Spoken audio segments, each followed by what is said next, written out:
Okay, sure.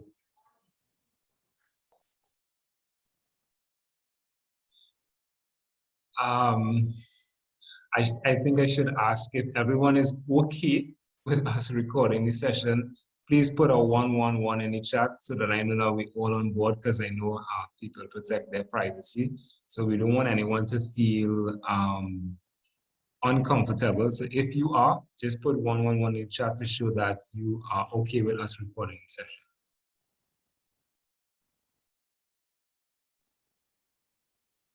Yeah, okay, great. Awesome. All right, cool. So let me go ahead and just share my screen with you guys as we dive into the presentation. Okay, awesome. So as Jackie would have mentioned earlier on, I am part of a nonprofit organization based in the United States called Fight the New Drug. Some of you may not, the majority of you may not have heard about Fight the New Drug before, but tonight is going to be a first introduction. And what Fight the New Drug is? Fight the New Drug is a nonprofit, non-religious, non-legislative organization that exists to provide the individual with the opportunity of making an informed decision regarding the topic of pornography using only science, facts, and personal accounts. We want the conversation to be educational, uplifting, and hopeful because regardless of a person's age, gender, sexual orientation, religious affiliation, political persuasion, or any other diversifying factor, pornography can impact anyone. And so we want to give individuals the truth and allow them to make an informed decision as to whether or not they want this to be part of their life or if this is something they want to stay clear of. All right. So I have put together, at Finding the Job, we've put together a short video, and I want to share with you guys that basically discuss our mission, how we got started, and what our main goal is here at Finding the Job. Take a look at this. When we are born, we are given a world built on the decisions of previous generations. A world created by their choices, some good and some bad. Decisions are constantly made without the knowledge of how they will affect us, our society, and our world. But what if we did know the effects? What if we could make choices now that would someday lead to a better world? Every person has a choice. We choose what we buy, what we wear, what we say, and what we do. These choices contribute to an ever-growing swell that drives the course of society, eventually defining an entire generation. But it all starts with one choice from one person. 2 generations ago, society began making choices that have shaped today's understanding of pornography. In 1948, Dr. Alfred Kinsey published a best-selling book that suggested that all forms of sexual behavior should be normalized and that people should pursue all sexual urges regardless of age. Businessmen capitalized on this new idea and porn magazines hit the newsstands.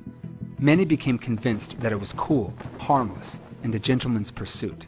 Then, in 1993, came the internet. And like a tidal wave, pornography flooded the World Wide Web as a generation became consumed. And now, for the first time in history, hardcore pornography can be accessed from anywhere and at any time. So what does this mean for our generation? Through new innovations in brain technology, psychology, and sociology, we now know the truth about pornography. Porn is like a drug. It can rewire the brain, form addictions, alter views about sex, objectify the human body, fuel the demand for sex slavery, and reshape society as a whole. Pornography is often violent and abusive, a degrading lie that distorts the very meaning of healthy relationships and love. We are the first generation in the history of the world to face the issue of pornography to this intensity and scale. We are also the first generation with a science-based understanding of the harm pornography can do. And with that knowledge, we feel the responsibility to share it with others.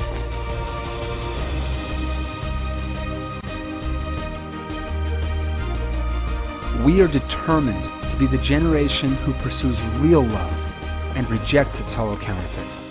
We will fight this new drug, and we will not rest until the world knows that pornography is harmful.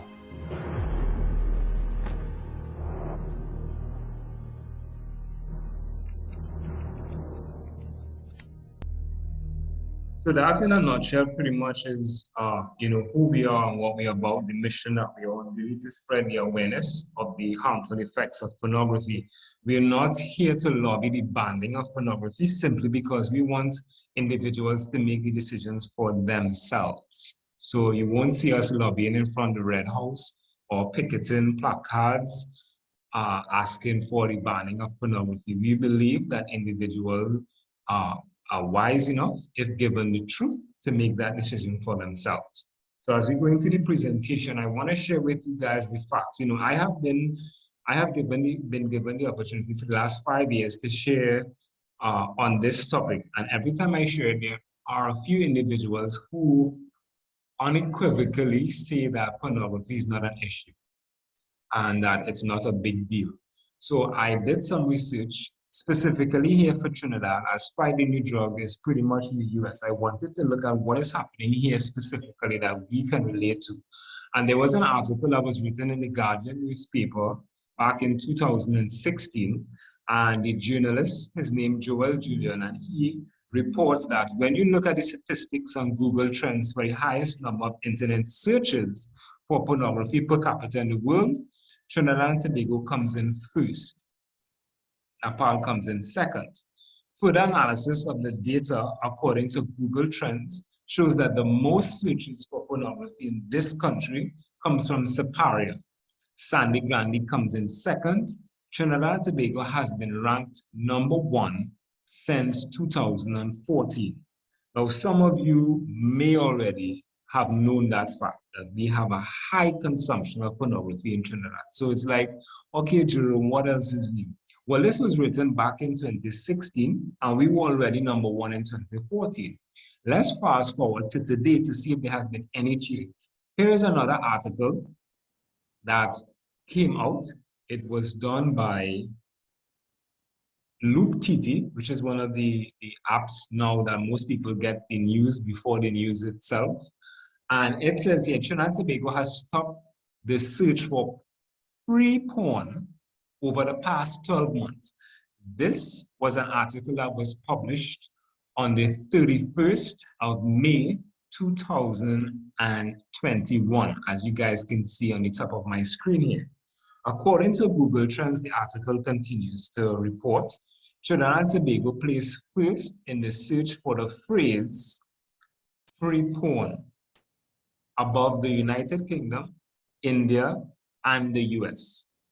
The top regions which ranked highest for this search term were Point Fortin, Pinal-Debe, Princestown, Cuba, Tabaquita, Paro, Shogunas, Mayaro, Rio Claro, Sandy Grande, Siparia, Western Tobago, and the San Juan Laventille region. So back in 2016, we were number 1.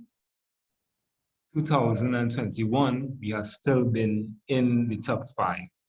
I am not happy to report that in the last decade, we have never left the top 5 per capita in the world for the most consumption of porn. We have actually seen a spike since last year, 2020, with the whole stay-at-home order because of the COVID-19.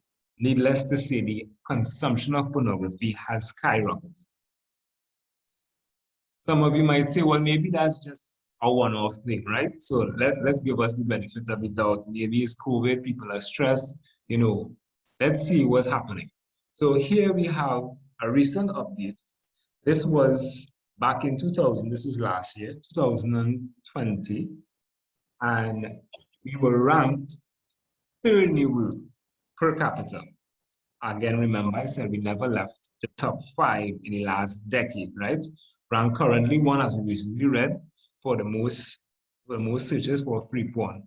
The top 5 areas as of the last 30 days, this was recorded in January this year, 2021. And some of the areas are not different from what you would have just heard in the last article reported by Luke TT. You have Point Fortin coming in as number 1, Pinal-Debe as number 2, Princestown number 3, Cuba, Tabakit, and Salparos 4, and Shogunas rounded it off at 5. Now, needless to say, I think the facts is pointing because Google Trends have incredible analytical data. And it's safe to say that everyone's go-to search engine is Google. If you want to find out anything, go to Google. Now, Google tracks every single thing that is done on their search engine. This is why they can pinpoint what parts of the world has the most views for pornography, the Pacific area in that country, and we can even go into exactly what people are looking at when they go searching for pornography. It is that accurate and detailed. But again, within the last decade, I wanted to see what the newspapers, what the journalists, what the media houses are reporting on this issue. And I found some of the headlines that made our local newspapers were absolutely startling. Here we have the news, they're reporting that there's sex in the classroom.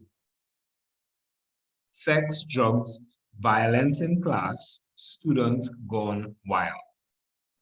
Vulgar mass, the Archbishop reports. Here is an article in the front of the Newsday where a mother was abducted after dropping her children to school. Part of the presentation, we're going to look at how pornography is directly related to human trafficking as well.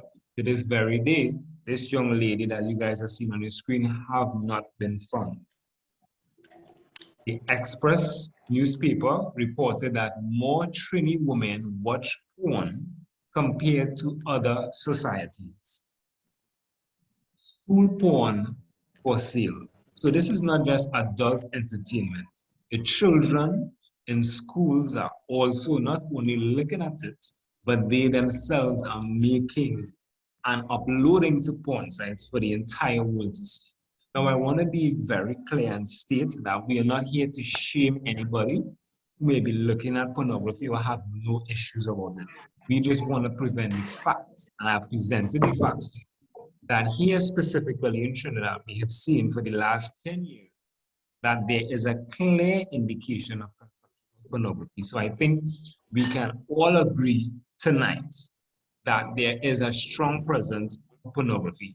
Based off of the information I would have just shared with you, if you agree that this country consumes a high amount of pornography that is worrying, just put it 222 in the chat. If you agree that there is a high consumption of pornography viewing here in Trinidad based off of the facts. This is not something that I made up. This is pure facts, right? Wonderful. I'm glad that we're all on the same page, right? So what is the issue with pornography? I found a psychologist who helped us to understand what is the big issue with pornography and why it is something that we really need to have a public discussion on. And he has classified and titled pornography under 3 A's. This is a Stanford University psychologist called Dr. Al Cooper, who describes online pornography as the crack cocaine of sexual addiction, right? And he famously calls it the 3 A's. The first A is that it is accessible. Welcome to the age of Wi-Fi cellular data. Plans that allow users to access the most hardcore pornography content imaginable from anywhere in the world with a signal. Now, when I was growing up, we did not have high-speed internet. And at that time, which was late 90s, early 20s, pornography was not as accessible as it is today. You had to know someone who would have had it back then. They were the VHS cassette. I believe some of you would know what that is. So they were the VHS cassette, and you had to know a certain group of people or a person who have access to it. Those days are gone. You have a smart device and internet access. You have 24-hour, 365 non-stop access to pornography. So it is very accessible in today's day and age. The other A represents its affordability. Countless free tube sites like YouTube Everybody goes to YouTube if they want to see a video for the latest song or recipes or how to decorate or how to do, anything do it yourself. You could find on YouTube. If you want to fix your latest iPhone or how to troubleshoot it, you could find it on YouTube. There's a video for everything. Well, just as you have YouTube, you have porn sites that offer thousands, hundreds of thousands of free pornography that individuals can have access to. So you no longer need to pay for it. If we go back to the days where pornography was on a VHS cassette, you had to pay for it. You would either have to buy it or you would have to rent it, right? I know some people who made quite a good bit of money renting those things right here in Trinidad, right? So they have eliminated the cost of having to pay for it. And we know the best thing in this world is something that is free. You don't have to pay for it. So they now made it accessible. It's now also affordable. And the last one is that it is anonymous. The day of driving across town, as I mentioned, you had to know someone who would have had access to these types of cassettes, and you had to do it in secret, right?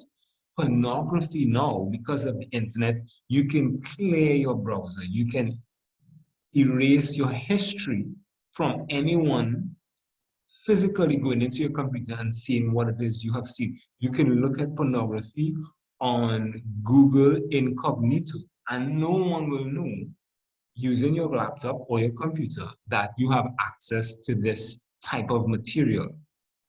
So it is accessible, it is affordable, and no one knows whether you are looking at it or not. That is a diabolical combination for a type of drug such as pornography. You see, with regards to other drugs that we are familiar with, like cocaine or even alcohol or gambling, you can see a person with physical effects that are indulging in addictions such as this. But with pornography, it is almost invisible to the average person of someone who is struggling or have a compulsive or addictive nature to pornography, which makes this not only the most deadly, but the most undetectable drug that we are facing in today. I think I can agree with Dr. Al Cooper, who describes internet pornography as, I believe it's more than the crack cocaine, right, of online internet pornography. So pornography is harmful and research is proving it. Many people still doubt the effects of pornography. I know of psychologists that recommend to couples who want to quote unquote spice up the bedroom that they should go and look at pornography. There are some, I wouldn't say some, I would say almost 95% based off of the statistics that we have been receiving over the last 25 years. 95% of teenagers today are learning sex education from pornography. And that is a terrifying thing to think about, that is where they're getting their first exposure to pornography. So we're going to go into the science side of it because I want you guys to understand one thing that I have realized over the last 5 years in sharing presentation, and I love to speak with the parents and the older adults on a different day as opposed to speaking with them on the same day with their teenagers. One of the things I have noticed is that parents have a different understanding of what pornography is as opposed to what their children pornography to be. Most parents were, if they were exposed to pornography, were familiar with Playboy, Penthouse, Hustler magazines. Those things are quaint. They're no longer in existence today. When you ask the average teenager about pornography, they're thinking about, bondage, they're thinking about group sex, they're thinking about, things that may scare some of you if I mention some of the genres that is easily accessible to the average person today. So I want to share with you guys the facts and bring you up to date as to what not only you are exposed to, but your children and the younger ones coming up. So at Fight the New Drug, because the topic of pornography, you can spend the entire night and the rest of the weekend here. We're going to look at it from three specific areas. We're going to look at how it impacts the heart, meaning the relationship, intimate relationships, marriage, even friendships, right? And then last but not least, we're going to look at how it impacts the world, society. Because many times I hear people say, you know, well, I'm looking at pornography, it's my internet, I live in by myself, I'm not shooting anybody. What is so wrong with me looking at pornography? Well, we're going to look at how that has a bigger impact, not just on the individual, but community, our country, and by a large extent, the world. So as we go into the brain presentation, we want to see how it is very easy for a person, even just seeing 5 seconds of a pornographic image or sound, what actually happens the instant that that is detected by the brain. So when an individual looks at pornography, remember it's images and it goes through the eyes and it triggers a release of chemicals in your brain. Chemicals like oxytocin.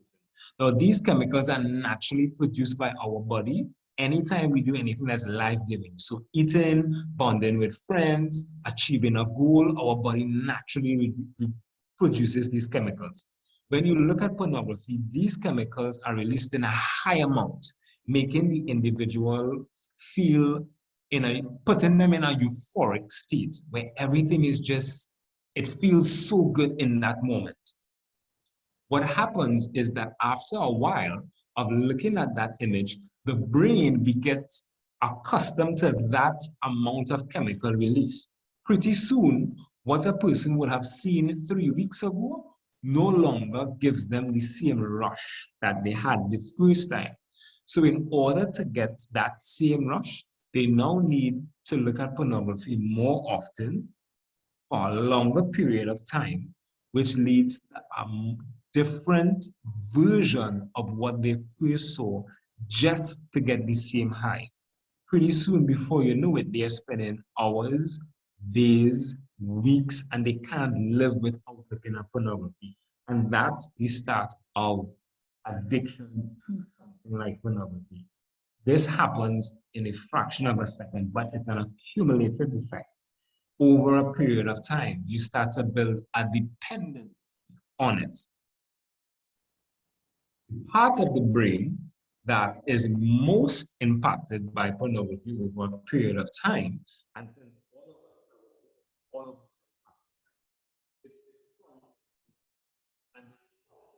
of our brain is responsible for us making decisions, weighing out pros and cons, good from bad, left from right.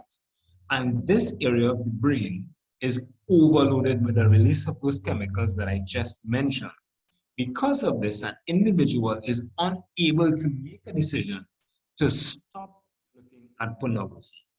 You guys would have seen live examples of this when you see people who are addicted to drugs. If you go into downtown Portland, you don't have to look very far to see people that are on drugs and their life has been completely shattered by a decision to indulge in that type of lifestyle.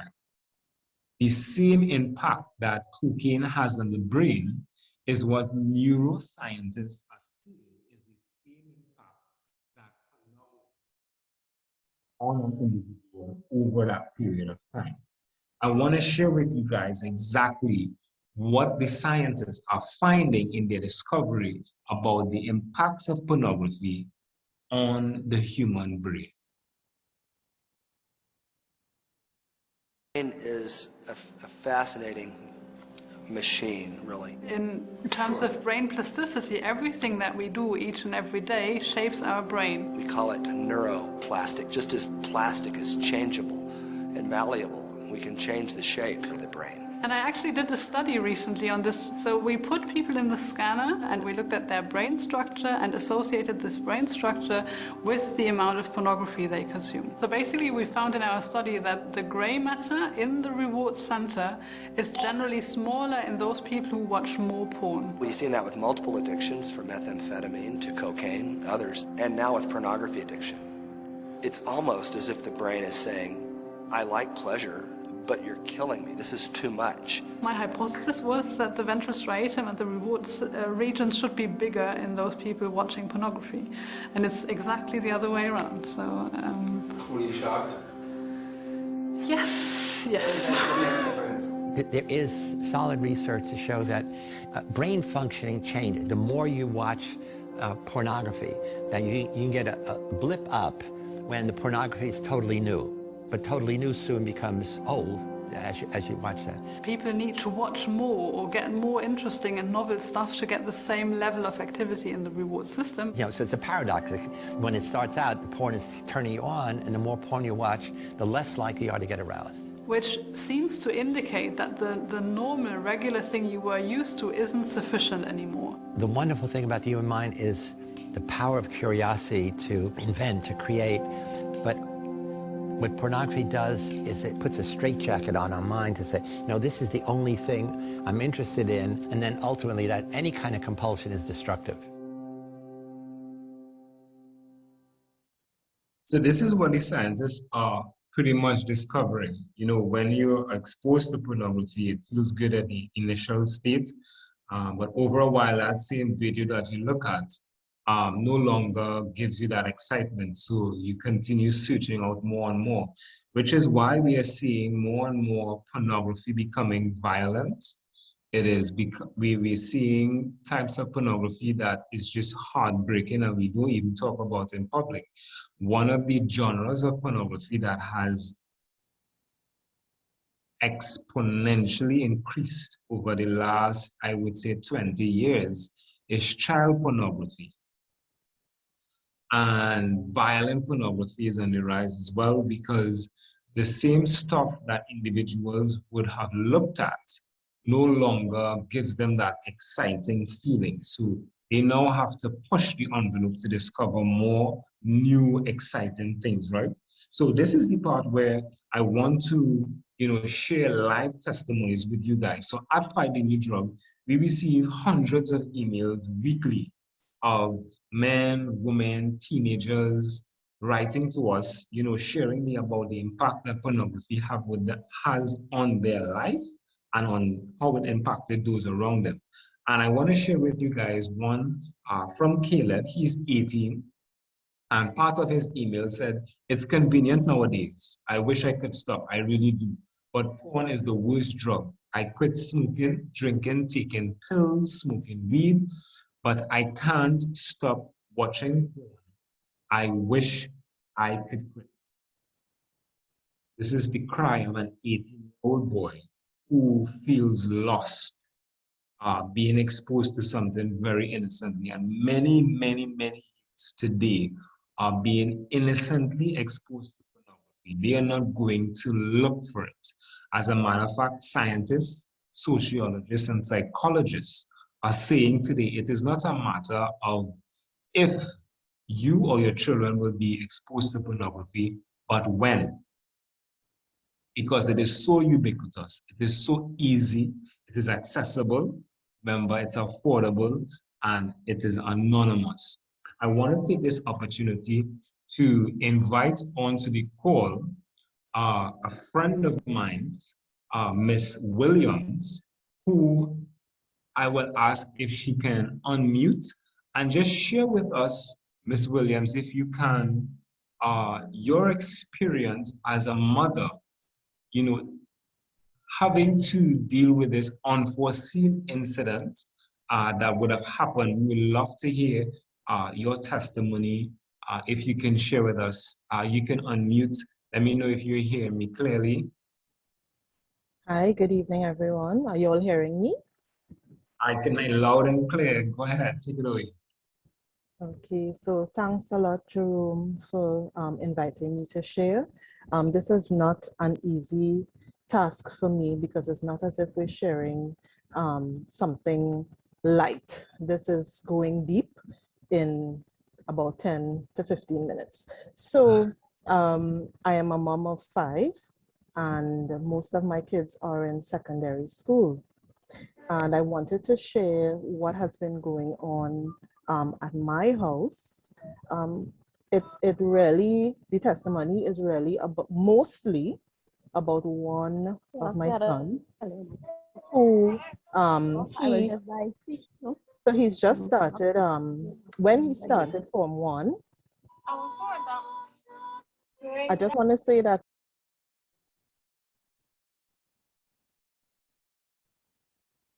you're hearing me? Yeah, Hearing you now. Okay. Hearing you now. So let me just say that when my children were in primary school, we did not give them cell phones.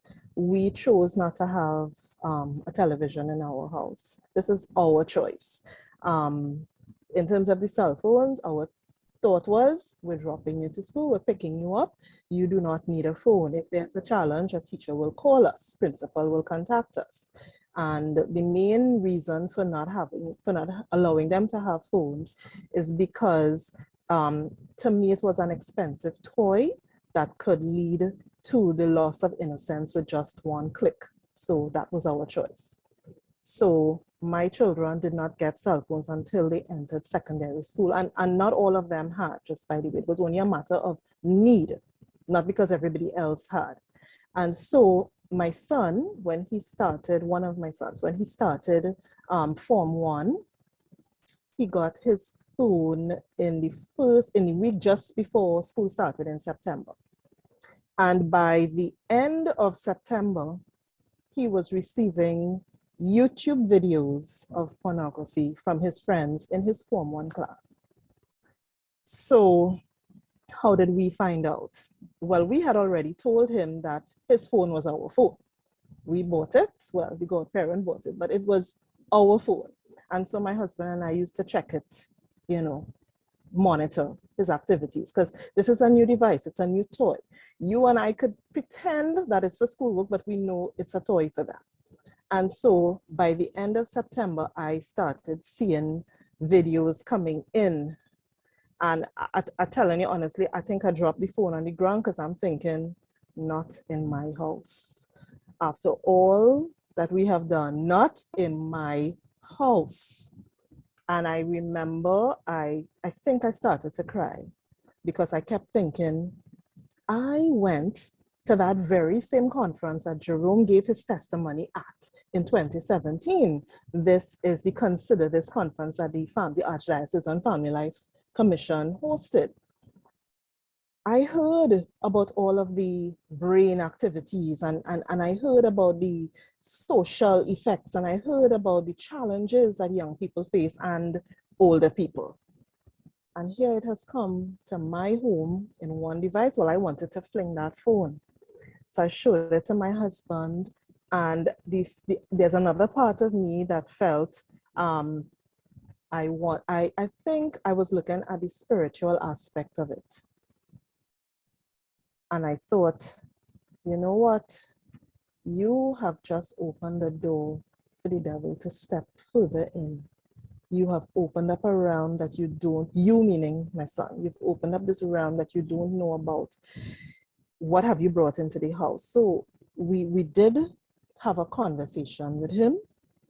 We tried to explain in his now turning 12-year-old brain the dangers.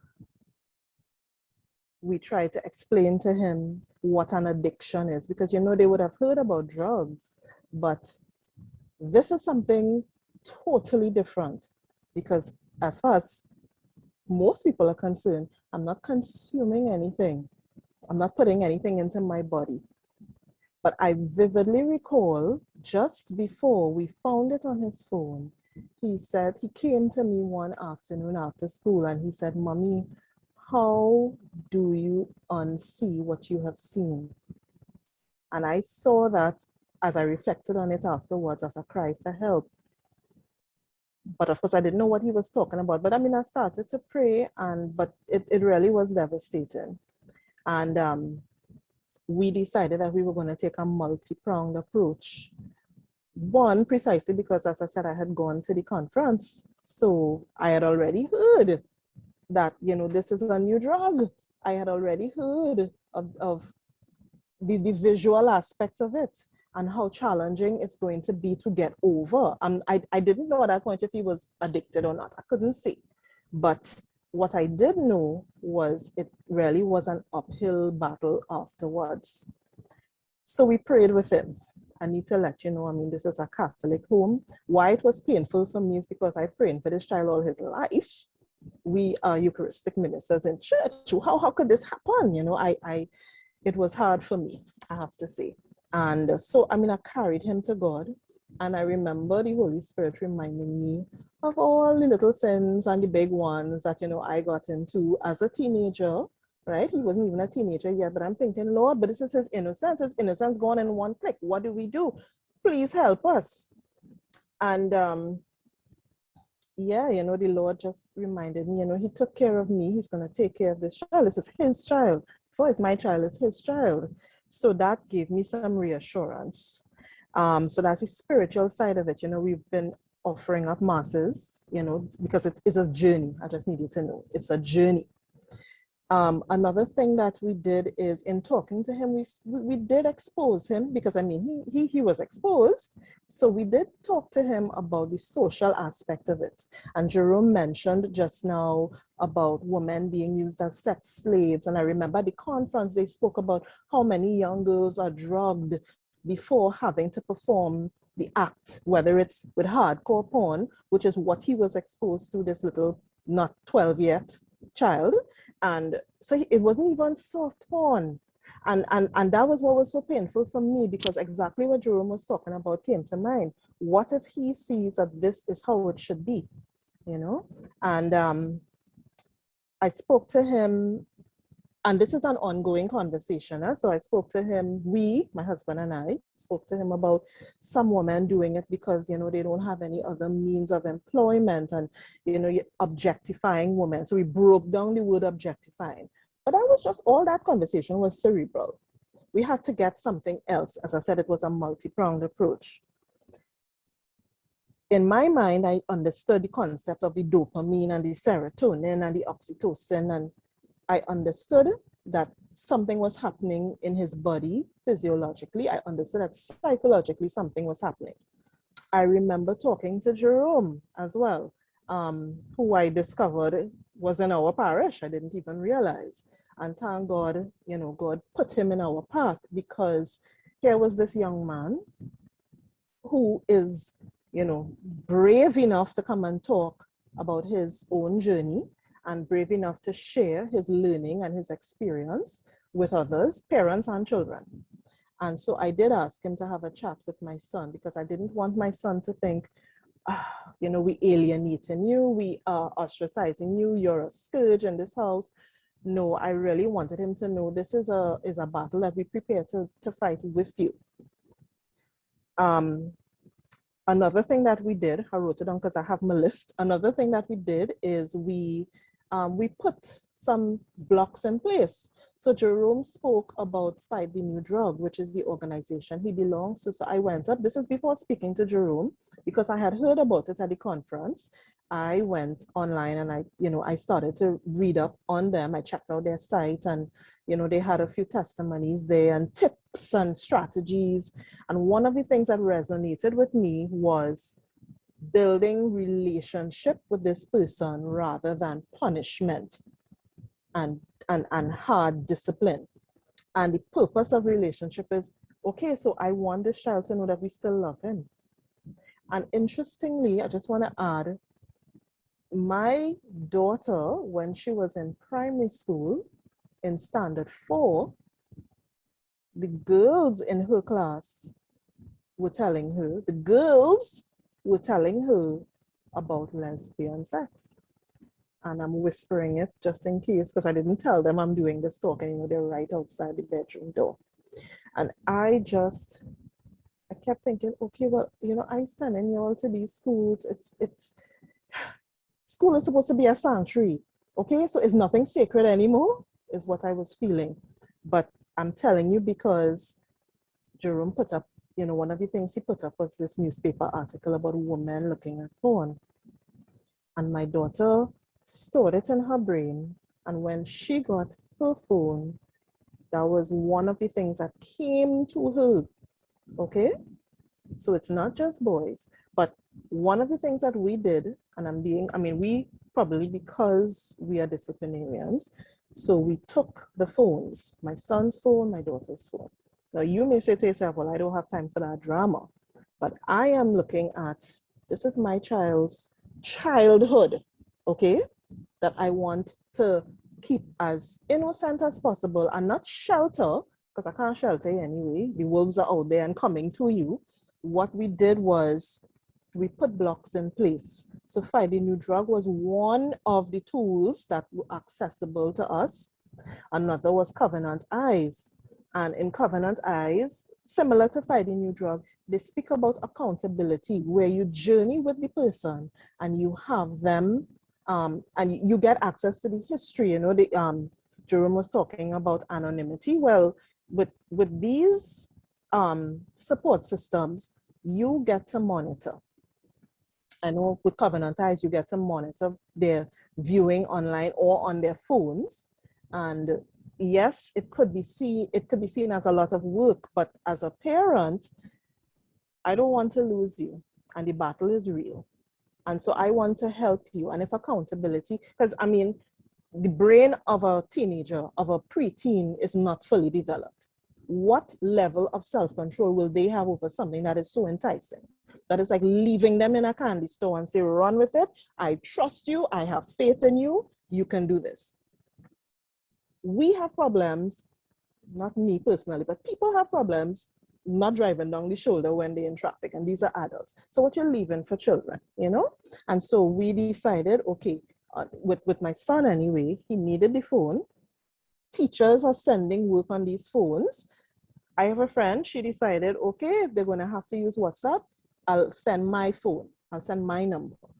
So that was an option, send my number. We said to him, we will keep your phone in the night because we heard from other parents that their children were up late in the night whilst they're sleeping, their children online. And so we said, no, your phone stays with us in the night. We also got a friend of ours who is into IT to put some systems on our phone where we can monitor and the system can monitor for us. And of course, we blocked certain sites. So we made it harder. But I just want you to know that, you could make it harder, but these children get exposed to it when they go on to play video games because they have banner ads, pop-up ads with graphic images of women. And it's, again, just one click and you enter a realm. So you don't even have to go into the dark web to get this thing. One of the things they mentioned in the conference is that there are millions of sites. So, I just wanted, to find ways to block my children in my house. And, bearing in mind that the games that they have access to could also expose them. One of the things we did is we have the laptops in a way where we can see what they look at.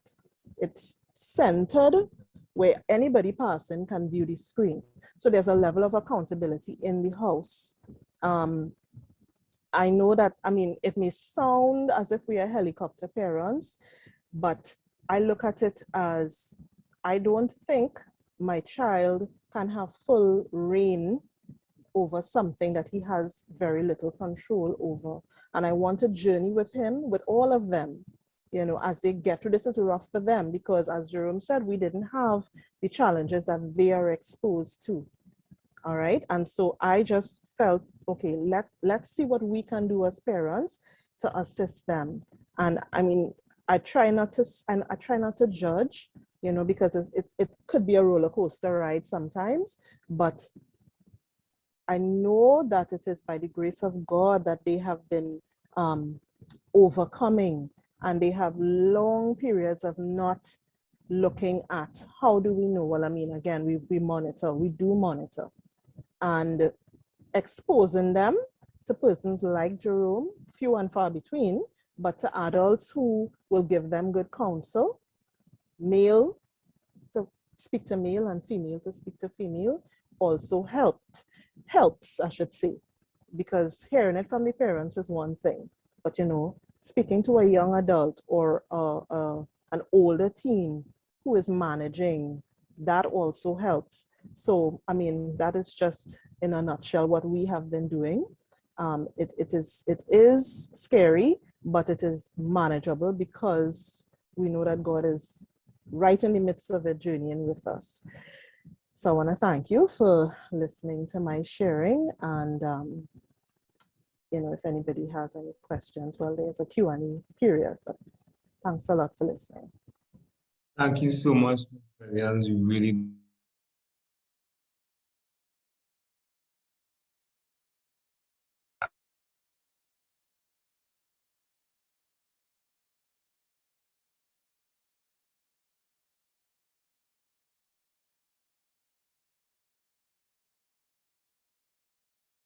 the second part of the presentation dealing with relationships. And this is a part that I really, my heart goes out to, because I have seen so many marriages end in divorce, annulments, separation, because one partner or another. And there was a study that was done by Samuel Perry. It was published in the Archive of Sexual Behavior, Volume 47. And basically in that study, he discovered that through the analysis of the data and the people that he would have interviewed, that persons who view pornography were more than twice as likely as those who did not view it to experience a divorce. I wish I could get the stats from the family court in Trinidad on the number of applications and the granting of divorce here in Trinidad that was because of pornography. I assure you it is one of the leading cause of marital separation.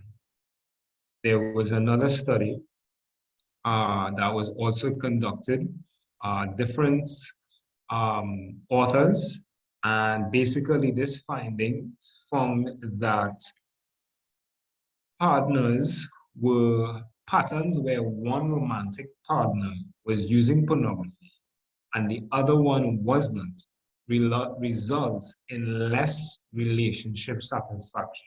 And we do that in most cases. Traditionally, it is the guy who is the one who is consuming pornography. I have discovered through conversations with women my age, older than me, and even those younger than me in relationships, where they accept the fact that their husband, their fiance, or their boyfriend looks at pornography. And by the time they realize that this thing is a weight on their relationship, the guy is so far gone that it usually ends in a separation of that relationship, because it was something that was not dealt with at the beginning. I remember when I went through my struggle with pornography and my recovery, I began to get inundated with a lot of messages, emails, and I saw a lot of articles being printed about the impact that pornography has on relationships. And I even saw where the marriage tribunal here in Trinidad decided that in pre-marriage encounter, they need to have a section specifically that deals with pornography because of the volume of applications for annulments coming to them because one person or another was addicted to pornography. We also see from this finding that the use of pornography was linked to reduced relationship stability.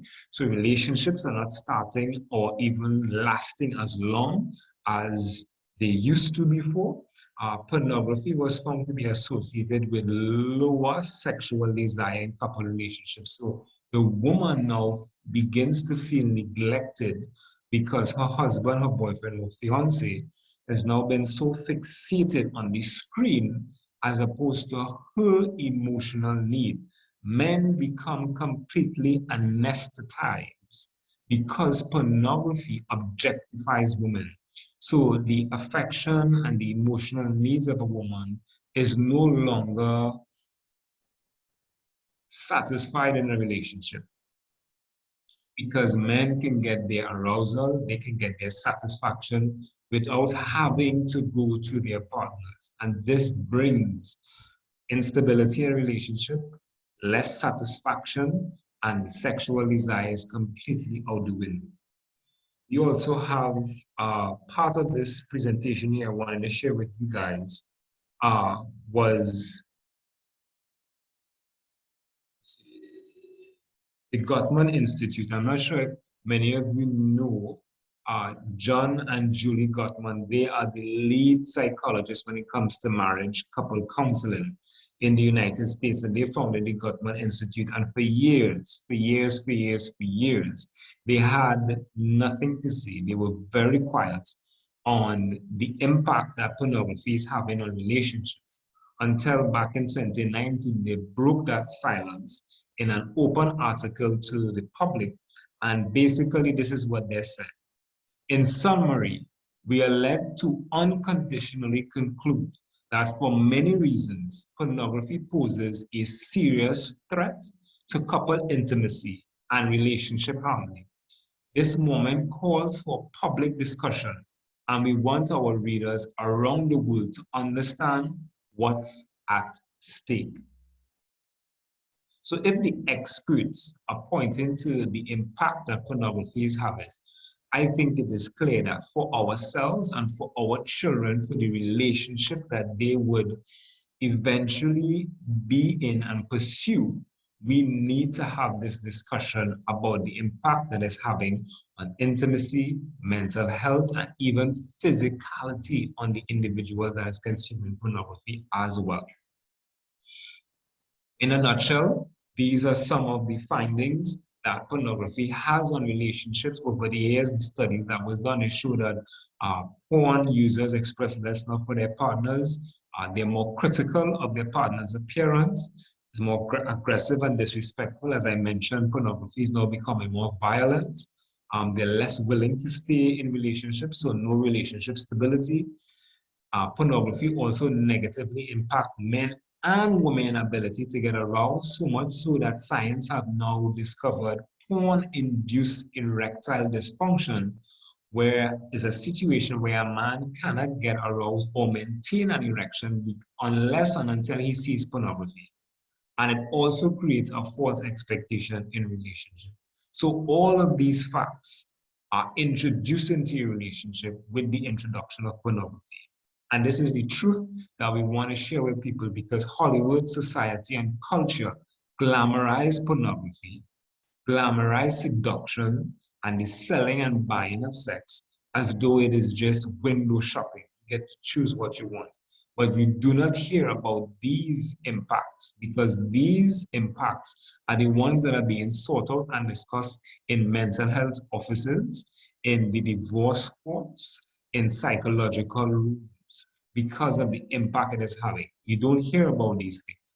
And we want to give the individuals the truth that if you partake in pornography or you continue down that path, then science is proving that this ultimately is going to be the result of that relationship.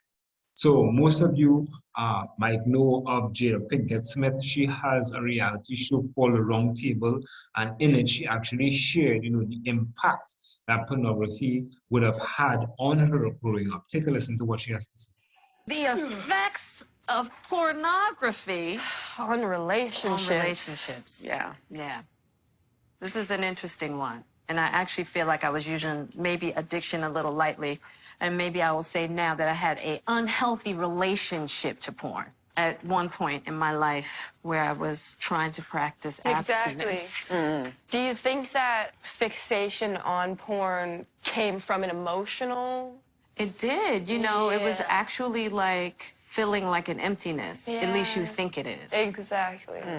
But it's actually not. And I actually reading like some of the effects of pornography, like the idea that it really gives you false expectations as far as sexual interaction. Yeah. I can definitely see with I can men, see that. Oh, yeah. How a woman should always be willing and ready. Exactly. He should be able to have sex however he wants. In any position. Anywhere. and you should enjoy it no matter what. And it shouldn't just be joy, but it should be just exhilarate, you know, just like static. And even in pornography, you're never tired. There's never a no, you know. So I can definitely see how that could create a unrealistic expectation.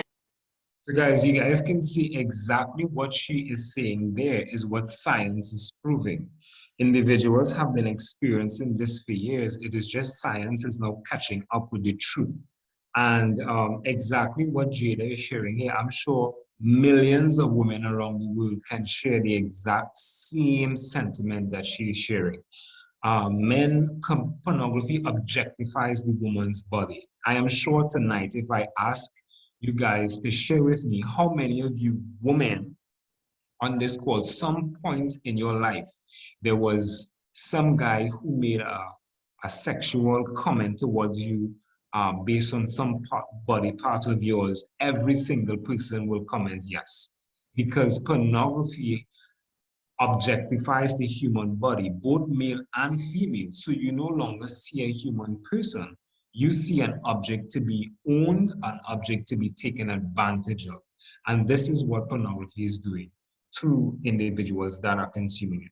So as we move on to the last section, the world, how is pornography impacting our society? As I shared, many people think by just looking at pornography, it's fine, I'm doing my own thing, I'm not impacting anybody, I'm not buying any sex. How is this impacting? Well, as we showed earlier on, Google can pull together the statistics of what individuals are looking, the date, the time, and how long they spend on a specific website.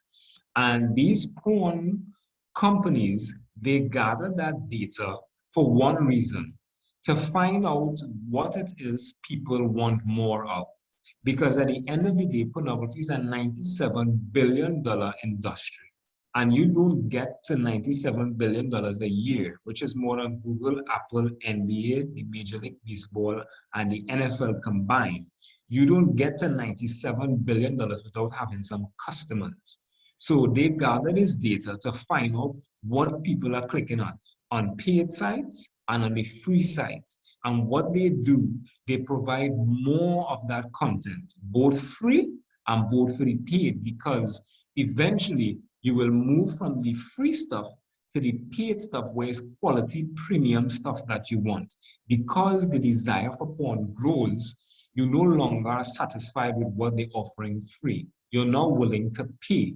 And the business continues to grow like that. So here we see every time an individual click, it creates a demand. Because the average woman doesn't wake up desiring to be a porn star, we need to get more women to fill this demand. Supply and demand is basic business etiquette.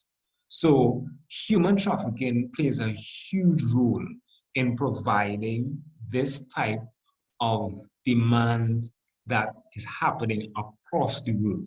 So studies have shown a direct relation between pornography and human trafficking.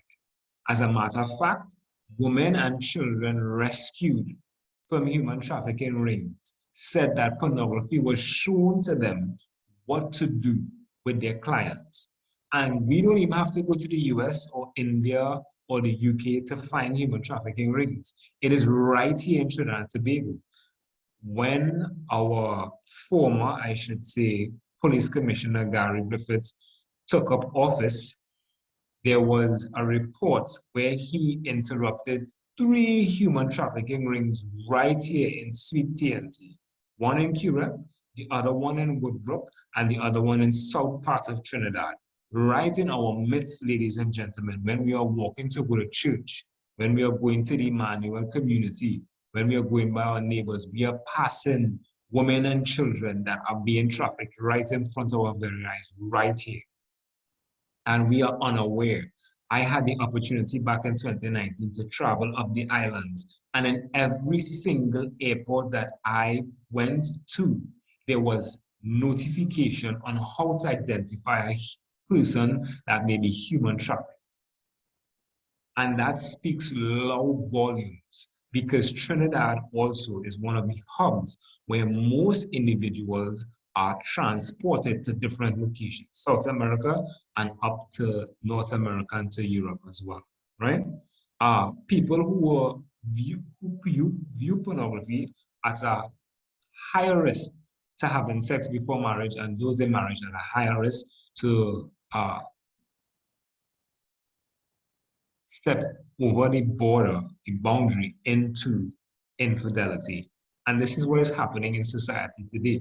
Many of the children and the women who were rescued from pornography said that pornography was actually filmed of them, made of them while they were in pornography, while they were in the life of human trafficking as well. But one of the sad parts of pornography that no one who is viewing pornography thinks of is the life of the individual in front of the camera screen. It is what they call the death of the spear, because the average expectancy of an adult performer, male or female, is at the age of 36. And that's because they either die by suicide, drug overdose, or murder. Many of the women, I want to share with you guys that many of them are actually no longer with us. This is a pictures of 5 women, 5 beautiful young ladies who, between the time frame of 2017 to 2018, committed suicide after filming pornography. Some were cyberbullied, others were so overwhelmed by the experience that they took their life. And the sad thing about it is that to this very day, their videos can be viewed, and probably is being viewed right now, by someone somewhere around the world that has no idea that that person is no longer alive. And that is the adult industry. There was one former porn star, we did a podcast with her recently, and she shared, in being in pornography when she was a big star at that time, there was a fan who left his home, it was across state, and went to her home to get her autograph and picture taken. And while he was talking to her, discovered that she is more than what he looks at on the screen. And because he was able to relate to her as a human person, he went back at home in tears, confessed to his wife what he was doing, because he really, for the first time, realized that this is a human person that I'm talking to. This is not just someone on the screen who has been forced to appear as though they're enjoying what they are doing to sell an image to people who buy into it and think that this is what they want. So these are real people behind the cameras, and nobody think about their life or what goals they have, what are their real names. Everything in pornography is fake. From the reason why people connect to even their names are not even real. Right, guys? So despite the daunting information that we have looked at, the negative side of pornography, the bad side of pornography, the ugly side, we are seeing the ugly side of pornography here. What can you do? What is left? What is up to you and I? What can we do to begin turning the tides, protecting our young ones, protecting our relationship, and creating more awareness of the truth of what pornography really is? I have recorded and placed here for your viewing a list of resources. And we're going to go through them really quickly. FightTheNewDrug.org is our website. I highly recommend that you can write this down or take a screenshot of it. FightTheNewDrug.org, our website. You can find all of the information plus ton loads, which I have shared with you here tonight on our website. The truth about porn.org for those who may like, to know more science, more statistics, what type of research was done, qualitative or quantitative. All of that can be found on our website. The truth about porn.org is purely scientific. So you want to get more facts and more data, you can find it on that website. Freedforlife.me is a website that speaks to the spiritual impact that pornography has on the individual. It looks at biblical references, what pornography truly is, the impact it has. So I highly recommend that. The one that I really recommend tonight is the last one, fighthenewdrug.org/blueprint. Many of you here, as I shared, will be parents, and I want to take the opportunity just to share with you guys what this website looks like. So what we have done at Find a New Drug, we discovered that, speaking about pornography really is a taboo topic. So we wanted to, create for you guys a blueprint that may guide you in speaking to anyone with regards to the topic of pornography. If you guys, I just changed my screen, so I want to make sure that you guys are seeing my screen. If you are seeing my screen and it says, let's talk about porn, a conversation blueprint, just put 77 in chat so that I know that you guys are seeing the same screen that I just showed. Okay, great, awesome. So as a parent, you may want to begin the conversation. You don't know how to begin it. As I mentioned earlier, it's a taboo topic. What do? You come to our website, fighthenewdrug.org/blueprint. This is the homepage here, and it's going to ask you, who do you want to talk with? And you select the person you want to talk to. It could be a romantic partner, a friend, your child, a parent, a stranger. In this case, let's just choose that you want to speak to your child, right? You click continue, and it's going to give you a list of scenarios that you're going to select which one best suits your situation. I want to talk with my child who has seen porn, or I want to start a general conversation about the harms of porn with my child. Let's just say your child already has seen porn. You select that. You click continue. And what we're going to do here is give you a step-by-step blueprint as to how to engage this conversation. So begin by breathing, finding your way, monologue versus dialogue, and you guys can go through the rest as the blueprint continues. So this is a tool that now equips you to not just go out there and just speak to about pornography just like that.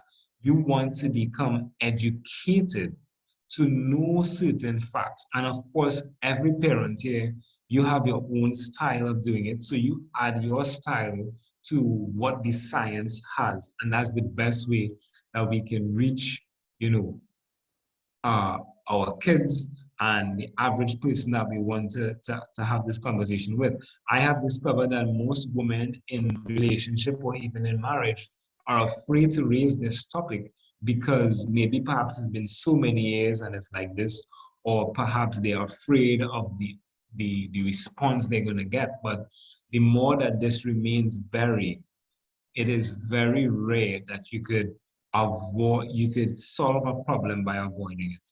It usually manifests itself. And so you have be creating a forum where individuals can get help, where individuals can proceed to, work through and begin a discussion that really needs to be had. I created here for parents specifically the 4 C's. This was done by a sexual therapist, a sex therapist, I should say, out of New Zealand. And she came up with the 4 C's for parents when engaging their children on the issue of pornography. So I put this together as part of the presentation as the last part to give you guys an idea of, or a guideline, I should say, on engaging your children, what you should look for, what context you should stay in. So the first C is consumption. And here you basically want to get an idea of how often they would have seen pornography. Was it once? Was it every other day? Last night, last week, maybe last year? What this is going to tell you is the impact the pornography might have had on them. We know that if a child would have seen pornography, let's just say last year for the first time, but has not seen it since, it will have a less of an impact on them, less devastating, as opposed to if they have been seeing it on a frequent basis, whether it was every week, every other day, it may have more of an impact. So the first is consumption. We want to understand how much exposure they would have had to pornography. The second thing we're going to look at is content. And this is the part that is a bit uncomfortable, right? Here you want to get an idea of what they have seen. As I mentioned earlier, the genre of pornography today is very graphic, guys. The 5 genres of pornography that has increased exponentially is violent porn, child porn, hentai porn, which is animation, and the last one is gore porn. And gore porn is the real graphic stuff. This entails blood. This entails you can actually watch somebody being murdered. And this is available on the black market, and it's not very difficult to come across. This is where pornography is at, guys. And that is what's scary about that is there's a demand for that type of pornography, which speaks to where we are at as a people, not even as a country, but as a people here in the world. This is where we're at, right? So you want to get an idea of what they have seen, how many people were they seeing, what physical actions were expressed, what were they touching, and what we're really trying to get here is what were they exposed to. Timitra mentioned about softcore pornography and hardcore. I personally do not believe there's any more softcore pornography, which is what you might have seen in Young and Restless, with a little kissing, a little grouping, slow music. That is no longer existing. You're seeing things like incest, bestiality, racially charged themes, group sex. This is what children are exposed to in today's world. And you want to get an idea of what they have seen, because again, it's going to share with us the level of impact it is going to have on them that is going to affect every area of their life. Their interaction with friends, their ability to focus at school, their church life, their association and socialization skills is going to be greatly impacted. And with COVID-19, with everything online right now, the chances of them being exposed to this type of material is wide open right now. So we want to get an idea when you're having the discussion, these are some of the key things that you're looking at. Keep in mind that this information will not be initially revealed. And if you are having this conversation, you should choose the parent that has the strongest emotional connection with the child. So if it's the mom, if it's the dad, if it's the godparent, if it's an uncle, if it's a teacher, choose that person to engage this conversation, because they will be more willing to express what they have actually seen. Yeah. We want to look at also context. You know, how were they exposed to pornography? Did an adult show it to them? We know that that is illegal here in Trinidad and in most parts of the world. For an adult to show a child pornography, that can be that is a serious matter. Are they experiencing a lot of peer pressure? Because we know that in schools, some children may come from a home where, like Timitra, you know, speaking with her kids about the awareness of this, but then when they go to school, they may feel ostracized because they don't want to partake in that. That is also peer pressure that may force them, you know, to be part of a group on WhatsApp or to look at what the guys are sharing about, right? Basically, you also want to get an idea of, you know, are they safe? Are they safe when they're at schools? Are they safe when they're at sleepovers, at parties? Who are their friends, right? You want most of the teenagers today were exposed to pornography because an older friend or older brother of a friend of theirs showed this to them. As I said, almost, I would say 99% of teenagers and young adults were exposed to pornography by accident. They didn't go looking for this. You don't have to go looking for it anymore. Pornography is right there, right? And then last but not least, consequence. You know, what are their concerns? What are they feeling based off of if they have been exposed to pornography? We know sometimes it's a mixed emotions. They may feel sexually aroused, but at the same time scared, anxious, nervous, Anxiety may be flowing through them. They don't know how to relate to what is happening to them. So you want to find out, were they traumatized by what they have seen, and asking these kind of questions to guide the conversation along that way. Be patient with the conversation, and remember, this is not a one-time conversation. This is something that will last well into adulthood and needs to be had. And unfortunately, I know many parents, they sidestep this. And I'm saying to each and every one of you, if you do have kids or intend on having kids, if you do sidestep a big part of their life is sexuality, then Google and YouTube, the internet, is going to teach them about it. And you do not want Google to teach your children about sexuality. One of the things that people recommend is, yes, you can install, the blockers, the apps, the filters. My personal experience, the best filter is an open and honest relationship with your children. Because you can have the best filter on your home device, on your internet server, but they leave your home. They go to school. They can use there's free Wi-Fi everywhere and they have access to it. What keeps them is the relationship that you have with it, because they know that they are loved, they are supported.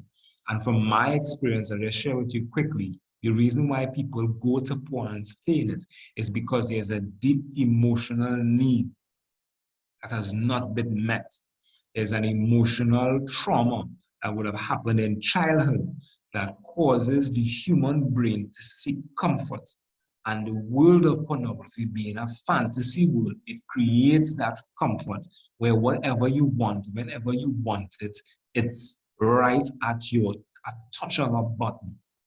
And anything you want, you can immerse yourself into a world where everything you want, every fantasy, if you're feeling stressed, frustrated, bored, sexually aroused, pornography can satisfy that. And that's why most people gravitate to it. So I want to end the presentation here and allow you guys, I know you may have questions. I want to hand it over. I don't know if I should hand it back over to you, Jackie, so that you could facilitate any questions. If anybody has any questions to share right now, I'm going to stop sharing my screen. What I'll do, I will stop sharing my screen. If you need me to go back to anything on the slide, just let me know. Thanks, Jerome. Thank you very, very, very much for your presentation. I can't think of one area that I particularly enjoyed over others. It was very, very well done. Thank you very much. Me personally, I like the science, how it speaks to us, how the brain works. And as you say, this drug is probably more potent than any other drug that we know of historically. I didn't get any questions on the chat. Is there anyone who would like to ask a question, make a quick comment? Yes, good night, everyone. I posted a question to Jerome on his feed, on his chat feed, so if you can check that and respond. All right, sure. All right, I see a question here. In case of rehabilitation of drug addiction, I believe that is it, such as crack cocaine, what's the data saying on comparative rehabilitation period from pornography addiction to full recovery, if there is data for that? There's some data that we can point to. Dr. Donald Hilton, who you would have just heard, as part of the scientists on the brain side in this presentation, he was actually here in Trinidad at the symposium. He was one of the lead neurosurgeons that discovered the neuroplasticity of the brain, which is a new discovery in the brain, where our brain basically is it's like plasticine, right? So you can form it how you want it to pattern. And what the study coming out about that is that it usually takes between 2 months and 2 years for a person who has been addicted to pornography to go back to some level of normalcy. But within that period, there must be no exposure to pornography. The brain will automatically go back. That's the magnificence of our human brain that we have. That is one of the leading results that I have come across with regards to the scientific effects of full recovery on the brain. Asking from the who's in an organization supported perspective on married couples. So I hope this helps with the question that was asked. But I would say personally, it all depends on the individual. It may take one person 9 months, it may take another person 9 days. So it's definitely sort of dependent on the individual, I would say. But from what science is pointing out, between 2 months to 2 years, no porn exposure to the brain to go back to normal function and activity. Jerome, we have another question from Janine and Terrence. Janine, your hand is up. Go ahead. Hi, good evening, everyone. My concern, or my husband and my concern is that we are not sure how much our son, who's 13, knows about pornography. And while we want him to be aware of it, I don't want to for him to be aware sufficiently enough to go searching for more information. Right. Okay, and that's a valid concern that many parents have. Thank you for that question, Janine. I really do appreciate it. And I think that's one of the reasons why most parents sidestep the whole issue on sex, because they don't want to talk to them about it because they might become curious. But the truth is, sex is a beautiful thing that God has created. And you need to have that conversation with them, age appropriate, of course. And you can find that as well on our website, the right age appropriate conversations to have with them. Because if you avoid it, Janine, unfortunately, they will be exposed. They're probably exposed right now, and you may not know. And this is something that you have to take the front and just let them know what healthy sex and healthy sexuality is, as opposed to what the world and their friends may tell them is the truth. If you have that conversation with them before they're exposed to the negative stuff, it would do well for the entire family, and it will build a relationship that you would have with them, because they would feel safe enough to come to you to say, hey, Mom, a guy at school, he showed me this. What does this mean? This is how I'm feeling. What do I do?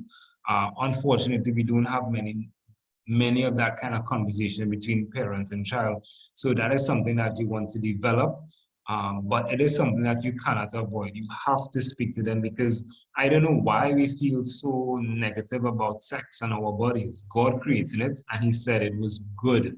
So why are we allowing the enemy, over so many centuries to believe that this is bad? It's not bad, this is beautiful. It's just that it's been corrupted. But we need to speak them with you. John Paul, Theology of the Body, oh my God, amazing. That is a blessing. I highly recommend that. I mean, you can start there and understanding the true dignity of the human person. If they understand that what they're seeing on the screen is not how God created it, and that is a person, you will find the conversation take on a different trajectory. Jerome, thank you for that. We have Wendy and Trevor with a hand up. Sure. Jerome, some parents also are afraid, they don't want to be the ones to introduce the porn or certain difficult topics. That's just one thing I wanted to, I've noted that. Some parents may have to talk to them if they have a problem, but if they didn't have a problem, then I'm now introducing them to it and creating a curiosity is one.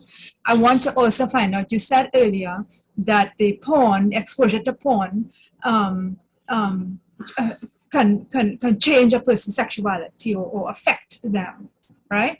I want to know with regards to the LGBTQ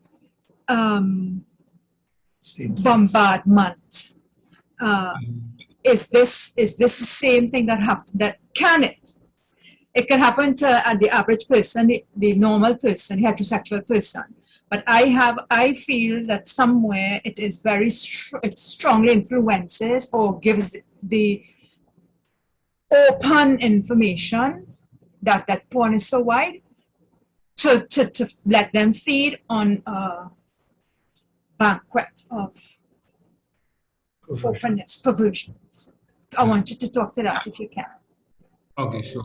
Well, just to answer the first question with regards to, if a child hasn't seen pornography, you do want to talk to them about it. Again, that is sidestepping the issue because of the day that we're living in right now, they will find out about it. They will find, it is guaranteed that they will find out about it and expose. And you just want to let them be aware, hey, there is this outside there, and you may be exposed to it. And if you exposed it, I hope that you feel safe to come and speak to me about what you have just seen. Again, the 4 C's that I just shared speaks to that. So again, you want to forewarn them, because to be forewarned is to be forearmed. So I definitely recommend that. With regards to the LGBTQ, I know that community, they see pornography as pro-sex, because there is little to no sexual education for that community.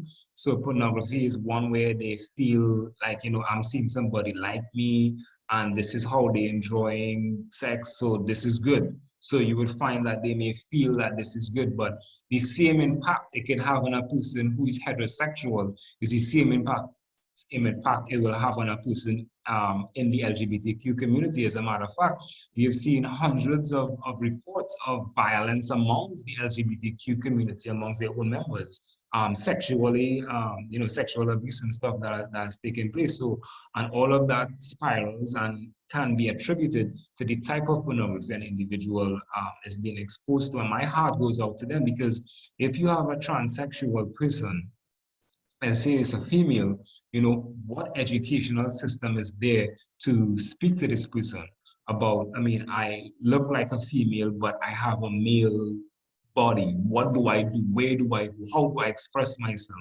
Which bathroom do I use? So that's a whole different gender topic that we can go with there. But again, you have that hunger, that need for acceptance, and there's nothing. So pornography comes to fill it.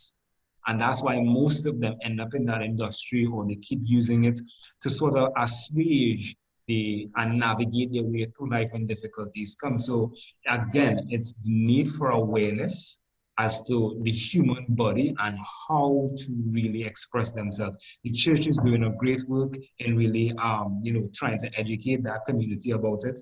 So again, it's just the information that is needed for them as well, because they are humans and made in the image of God. Thank Yeah. you. Right. Sorry. That's it. Okay, sorry. No. Okay, so Jerome, there's one question on the chat which I'll read out, and then we'll go to A. Mungal, whose hand is up. Is that okay? Sure. Okay, so Ariane is asking, good night. I have a question regarding tomorrow's session for youth. Is this also geared to children who have never been introduced to this topic before? And should we, the parents, first have this discussion with them before exposing them to this topic? That's a great question. Thank you for sharing that. The session tomorrow will not be like this. I did more science and facts on this one. It'll be more age appropriate.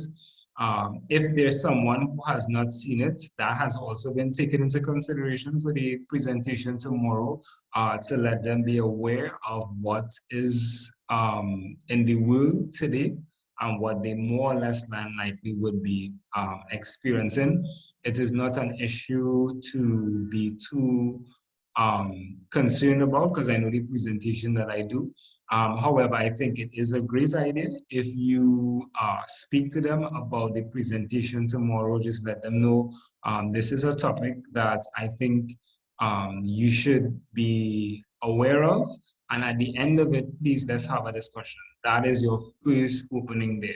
And that should be the conversation. You don't want to make it too long. Just let them know, hey, I want you to have a look at this. And at the end, let's have a conversation. And what I would recommend is teenagers feel more comfortable, whether they have seen or not seen porn, to speak about what their friends may have seen. So you don't make the conversation too personal. You just ask them, have any of your friends or, any discussion about that, what you heard last night, come up? ever. And you could begin a conversation like that. They're more comfortable to have that kind of conversation. All right, thank you for the question, Ariane, and thank you, Jerome. Okay, so now you can ask a question. Hi, good night, everybody. My question is, well, the situation was pretty much what you said about marriages. My husband was a big user of porn, and I discovered it. And so when I found out, of course, I made a big fuss about it, and it was kind of heading towards divorce, but it hasn't ended there as yet. So he said he's stopped. So my question is, how do I know that he has stopped? Because I don't want to go digging up in his phone and all this kind of thing. Because when I did go in his phone, I found myself looking at this. So I said no, but it's hard for me to gauge whether he has really stopped just like that, or if he's just lying. Right. Is there like a symptom or like something you could tell, a sign? Right. Thank you for that question, and thank you for sharing that information. I would say it is not impossible for a guy to just stop like that, but it's improbable.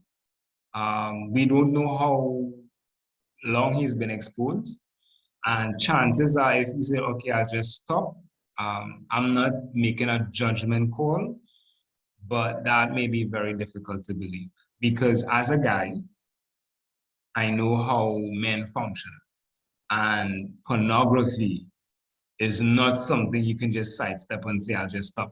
You see the testimony where an 18-year-old, 18 years, says that it is difficult for him to stop. It's easy for him to stop drinking and smoking, which is difficult in itself. We can't stop looking at porn. So I would say the biggest thing we recommend to couples that are struggling in this area is open and honest communication. Have that heart-to-heart talk. What is really going on? Because men use pornography, and because we are afraid of the V word, which is being vulnerable, to really go to the past to really figure out what it is we are using pornography for. It's difficult for a man to understand why. They just think it's just sexual and I just want to do it. But there's something that drives men to pornography, and it usually has nothing to do with sex itself.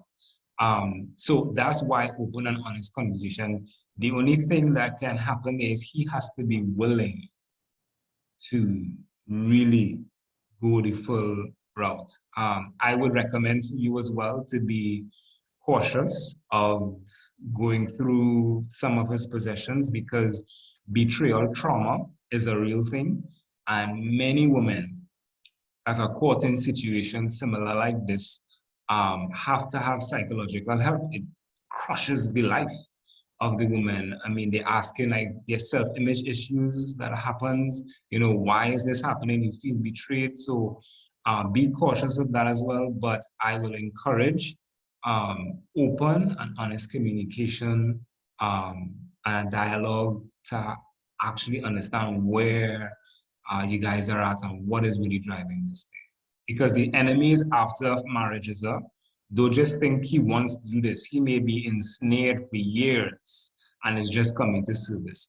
So I would recommend open and honest conversation, and then getting professional support, perhaps from a parish priest or a mental health counselor that can journey with you guys there. But in terms of like any signs that you can see, you know, being secretive on their phones, conversations, listening to their conversations, intimacy, how intimate is he with you?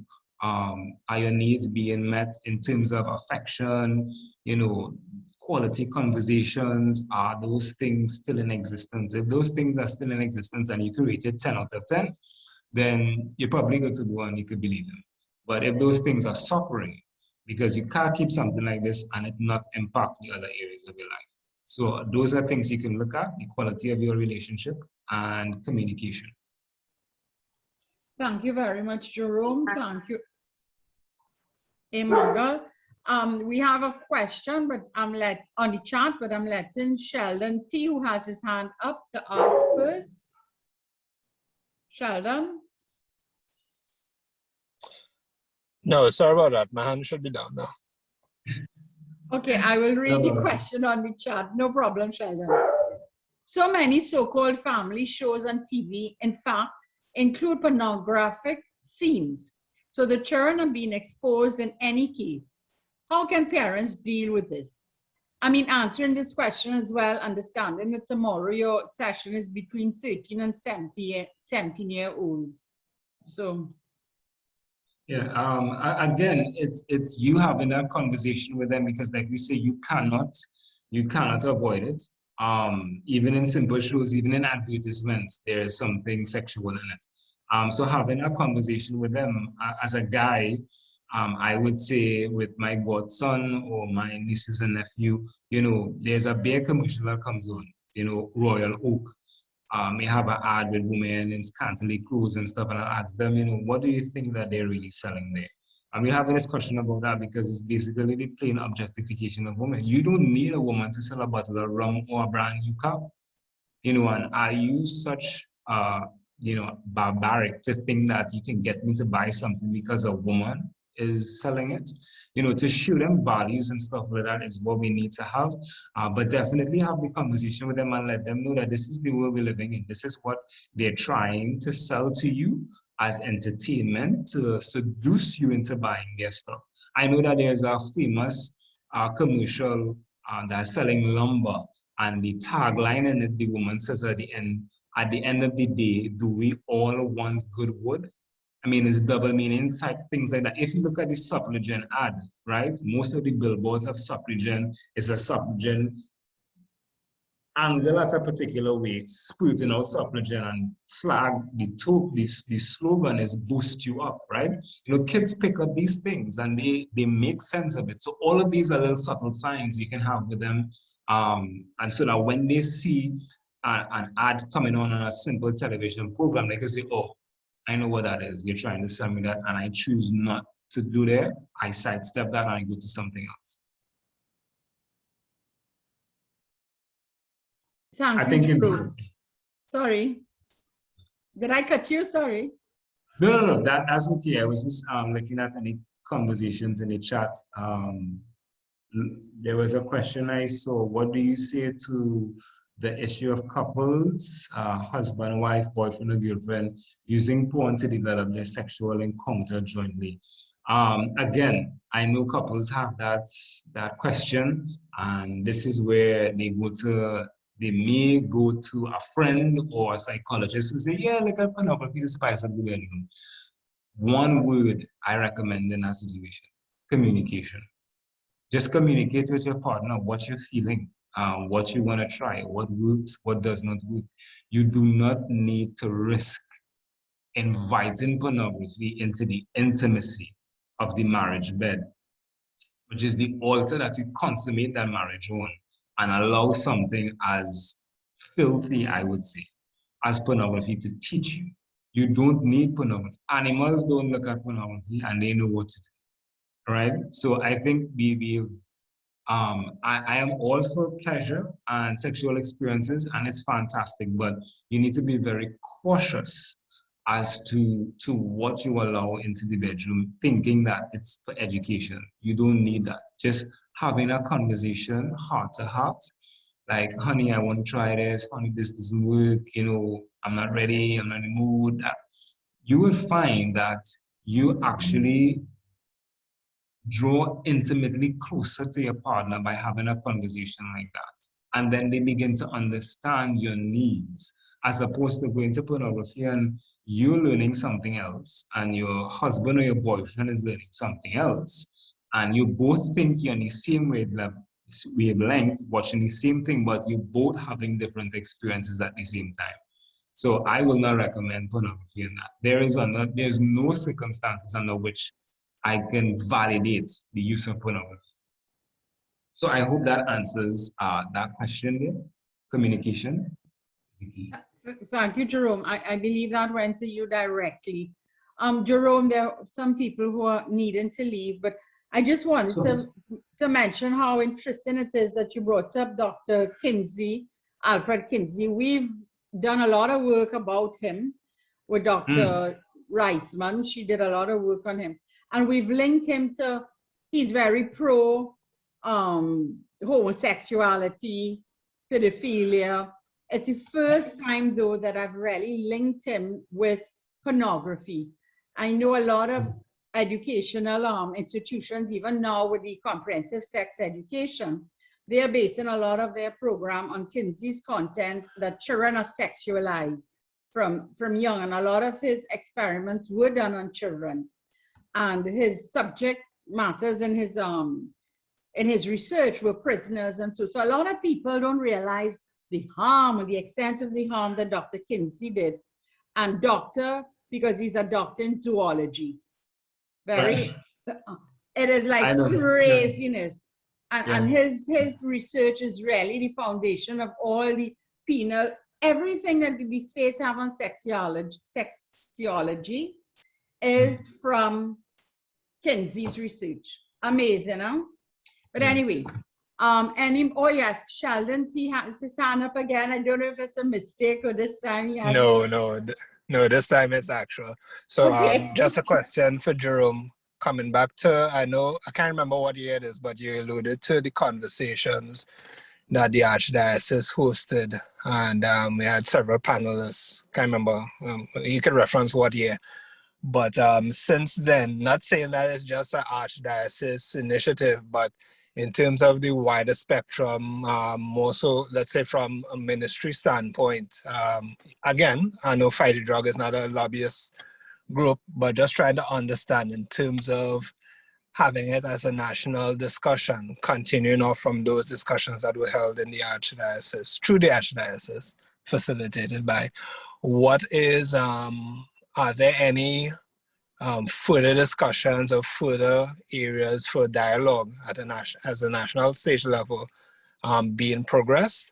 And if not, what are the things that you would consider some prudent things that we need to tackle, given the statistics in Trinidad at present? Thank you for this wonderful question, Sheldon, because the symposium took place in 2016, October the 16th, 2016. Since then till now, fortunately or unfortunately, I have been the only person that has been speaking on the effects of pornography. Republic Day this year, I did a marathon from Arima to Port of Spain in handcuffs to signify the effects of pornography. I launched a page on Facebook called Haven Park that is geared around the conversation of pornography and sharing links and different conversations and statistics on pornography and different tools to help people cope with it. I have been searching for an individual or individuals who are doing the same work, but so far no one has come forth. But by the grace of God, I was in contact with one of the lead psychologists here in Trinidad and Tobago, and we are working on creating a therapy recovery group for men and young adults that are struggling with pornography. It's going to be launched in January. And so I'm giving Jackie the permission to share my contact information for any individuals that you may know that would benefit from a group like that. We right now in the process of screening a group of individuals that will be part of the first group. Is the first of its kind, at least that I know of here in Trinidad, because what I found a loophole in presenting information like this, individuals are exposed to it, they say, yes, I have an issue with this, what do I do now? And there was nothing to follow up. So we decided to create a recovery group with clinical support and experienced individuals who has recovered from pornography successfully to help men that are struggling with this issue, because we know there are hundreds of them that are struggling with it as well. So if you can get them on board, each one can kind of help one. That is the biggest thing that I know right now that we are working on to launch in January of 2022. So once that's on board, so far, the journey would be between 9 to 12 months. We're still working out some teething issues with that. each candidate will be screened before they're allowed to be part of it, to ask certain questions to make sure the individual is coming of their own free will. They're not being forced to do this because we need their commitment, and different questions that we were asked to get, because we really want to help people to get the best of themselves, because if we do that, we have better marriages. Better marriages mean healthy kids impact the world, and it's just a ripple effect. So that's where we want to start for 2022. That's what I saw coming out. This is the first fruit I can see coming out of the symposium that was held back in 2016. Wow, Jerome, I was blessed enough to be part of that symposium. I didn't Oh, realize yes. it was in 2016. Yeah, it Because we was. saw Dr. Hilton live, and that was a very Yes. powerful. We still have those stats displayed at the center. I don't know, any other questions before we leave? I know it's getting late. Yes, and I have to travel home. Okay, so everyone, I must say thank you very much. We are here again tomorrow at 7 o'clock, same time. Many of you have registered your children. The sessions are between 13 and 17. I suppose any little older can come. He said, and we can trust Jerome that his approach will be age sensitive. And we will post up the resource for those who seeking accompaniment in their journey for recovery, let's say. So we'll post that up as well. So without any further questions, I'd like to thank you all. You all could always communicate with the Emmanuel community. We will connect with Jerome. We'll help in any way that we can, guiding you to the resources available on this subject. We are all about preserving the dignity of life and everything that we do at community. So, brothers and sisters, I'd like to thank God for the opportunity that we've been presented with today. We like to thank you because it's guaranteed. God has brought each one of you to the table. I see that we've not had all who have registered, but hopefully God will bring them to some knowledge of truth and understanding. And I'd like to thank God for Jerome and his passion for his work, for his passion for helping young people especially, and for being available to us and helping us with this presentation. So in Jesus' name, I pray for all blessings upon each one, protection over Jerome, and safe journeys home, Jerome. So thank you so much. God bless everyone. Someone was asking for the link for tomorrow. I guess you can send it to everyone in the email. It probably went out already. Once they register. It did go cool. out. So if the person didn't register, just send me an email at emmanuelcommunitytt@gmail.com, just as you registered, and I'll send it for you. I didn't see the email, but I'll check it. Okay, so thanks everyone. Good night. Thank you so much. Good night. God bless. Thanks everybody. Good night, Jerome. God bless you. Good night. Thank you so much. Good night, and thank you so much. God bless. You're most welcome. Thank you so very much. This was really